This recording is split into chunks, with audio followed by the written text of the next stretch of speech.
जिंदगी में हर इंसान पर एक वक्त आता है जब सब कुछ बिखर जाता है, जब दिल टूटा हुआ होता है, जब हालात काबू में नहीं होते, जब अपनों का साथ भी छूट जाता है, जब तुम्हें लगता है कि अब कोई उम्मीद नहीं बची। उस वक्त ऐसा लगता है कि अब कुछ भी अच्छा नहीं होगा।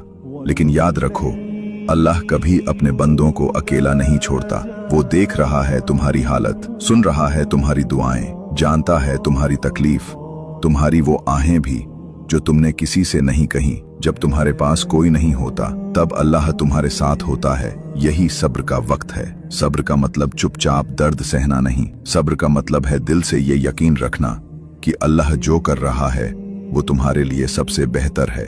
शायद आज तुम्हें समझ ना आए, लेकिन एक दिन तुम्हें एहसास होगा कि तुम्हारे रब ने तुम्हारे साथ कभी बुरा नहीं किया। जब तुम नमाज में हाथ उठाते हो और कहते हो या अल्लाह मदद कर, तो